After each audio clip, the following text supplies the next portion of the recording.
Bonjour Thomas, ici Solène. Quelles sont les responsabilités d'un commandant de bord? Over. La responsabilité d'un commandant de bord, c'est d'essayer de faire en sorte que tout se passe bien, c'est d'abord dans la sécurité, que tout marche bien, et ensuite il faut mettre un peu de l'huile dans les rouages, et quand il y a des coups, il faut les résoudre. C'est un peu comme être un père de famille, over. Bonjour Thomas, ici Gaël. La Covid-19 a-t-elle eu un impact sur cette mission? Over.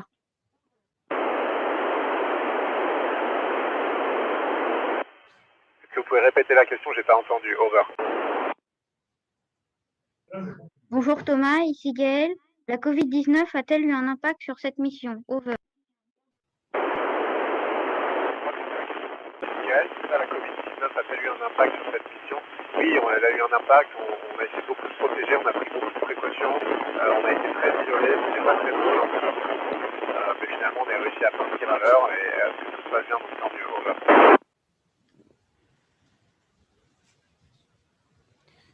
Bonjour Thomas, ici Baptiste. Pourquoi avoir choisi comme nom de mission Alpha? Over.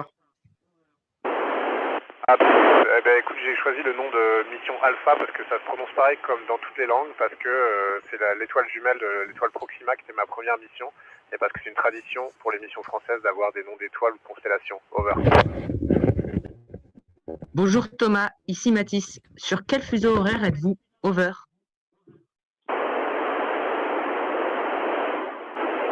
Salut, au GMT, donc l'heure du méridien de Greenwich, ça veut dire 2 heures avant la France, donc pour moi, tu vois, en ce moment, il est presque 11 heures du matin. Over. Bonjour Thomas, ici Eugénie. Y a-t-il une différence entre les sorties extravéhiculaires dans l'eau et dans l'espace? Over. Bonjour Eugénie, oui, il y a une différence. Écoute, déjà dans l'eau, on peut pas mettre tout ce qui est électronique, alors que dans l'espace, on a un ordinateur de bord en fait sur la poitrine, dans nos scaphandres. Et puis surtout, en fait, c'est plus facile de se mouvoir, de bouger dans l'espace. L'eau, ça résiste un peu au mouvement, hein, c'est pour ça qu'on est capable de nager, parce qu'on prend appui sur l'eau. Mais dans l'espace, il n'y a rien de tout ça, donc on flotte beaucoup mieux. Over. Bonjour Thomas, ici Capucine. Quel risque peut-il y avoir lors d'expériences scientifiques dans l'ISS? Over. Chine, écoute, des risques, par exemple, parfois on a des produits qui sont pas toxiques mais qui sont un peu dangereux, qui sont utilisés pour des réactions chimiques par exemple. Il faut faire attention parce que surtout au sol, mais dans l'ISS, ils peuvent se répandre dans l'atmosphère. On fait très attention à ça. On a tout le matériel pour que tout ça se répande et flotte dans l'atmosphère et puisse aller dans nos yeux ou dans d'autres choses qui ne seraient pas indiqués. Over. Bonjour Thomas, ici Justine. Pourquoi avoir choisi d'étudier les réactions d'un blob dans l'espace? Over. Bonjour Justine, c'est une bonne question. En fait, le blob, c'est un organisme qu'on ne connaît pas très bien. C'est juste une seule cellule, mais il arrive à être intelligent alors qu'il n'a pas de cerveau, il arrive à apprendre des choses. C'est vraiment quelque chose de fascinant et on a besoin d'apprendre un peu plus là-dessus. On pense que dans l'espace, il va se comporter différemment. On veut voir ce que la gravité, ce que le fait d'enlever le poids peut avoir pour lui. On pense que ça va être intéressant.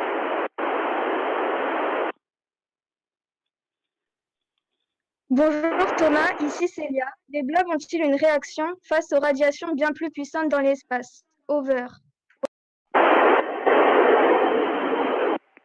J'ai pas entendu la question. Bonjour Thomas, ici Célia. Les blobs ont-ils une réaction face aux radiations bien plus puissantes dans l'espace? Over. Merci. Et pour ta question, écoute, on va voir. On ne sait pas, tu sais, c'est de la recherche scientifique. On pense que oui, qu'ils vont réagir plus fortement, mais on ne sait pas exactement comment. On a hâte de voir ça, et cette expérience, elle va arriver très bientôt. Over. Bonjour Thomas, ici Gabriel. Actuellement, faites-vous des expériences avec des animaux à bord de l'ISS? Over. Bonjour Gabriel, non, on n'en fait pas, mais on en a fait, tu sais, il y a eu des espèces de tout petits poissons à bord de l'ISS, des souris, on a même eu des araignées, mais pour l'instant, on n'en a pas, on va en avoir qui arrive au mois de juin avec le prochain cargo de ravitaillement de SpaceX. Over.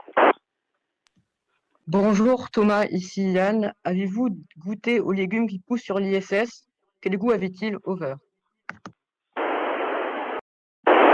Bonjour Yann, oui, on avait de la salade, on avait un espèce de chou chinois.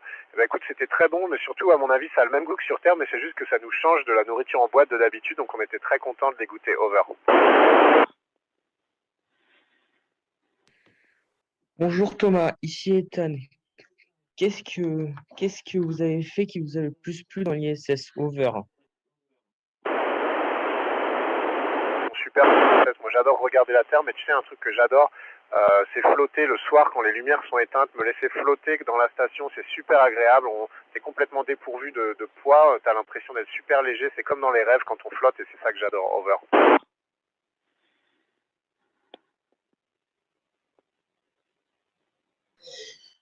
Bonjour Thomas, ici Théo. Est-ce que vous entend différemment dans l'ISS Over? Bonjour Théo, non pas vraiment, l'ouïe ne change pas, par contre il y a beaucoup de bruit, tu sais ici on a des pompes, on a des systèmes de climatisation, on a des systèmes de contrôle des fluides, on a des ventilateurs, donc il y a beaucoup de choses qui tournent en permanence et ce qui fait qu'il y a un bruit de fond en permanence et du coup quand on rentre sur Terre c'est impressionnant d'entendre le silence, over. Bonjour Thomas, ici Echo. Que pensez-vous de la pince acoustique Télémac qui a été amenée dans l'ISS? Over. Bonjour Echo, écoute, c'est une expérience super intéressante. Moi je pense que c'est très prometteur de pouvoir manipuler des objets sans les toucher. Tu sais, ça fait un peu super pouvoir. Pour l'instant, on commence dans la station avec des choses petites, mais peut-être dans le futur, ça nous permettra de manipuler des objets dangereux ou des objets en milieu hospitalier. Donc ça, à mon avis, il y aura beaucoup d'applications. Over. Bonjour Thomas, ici Loïc. Est-ce que la pince Télémac peut fonctionner sur Terre? Over. Bonjour Loïc, oui, je pense qu'elle peut fonctionner sur Terre avec des objets très très très légers. Pour des objets plus lourds, il faudra attendre un peu. Over.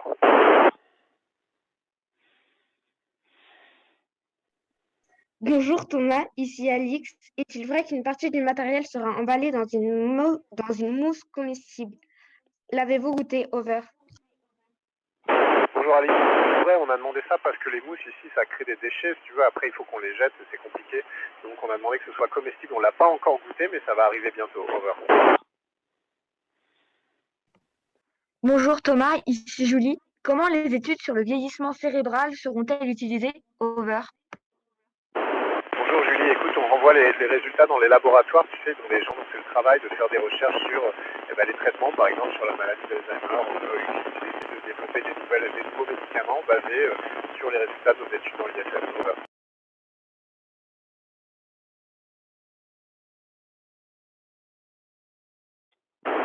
Bonjour Thomas, ici Fabien. À la fin de vos voyages, avez-vous ressenti le Space Blues? Over.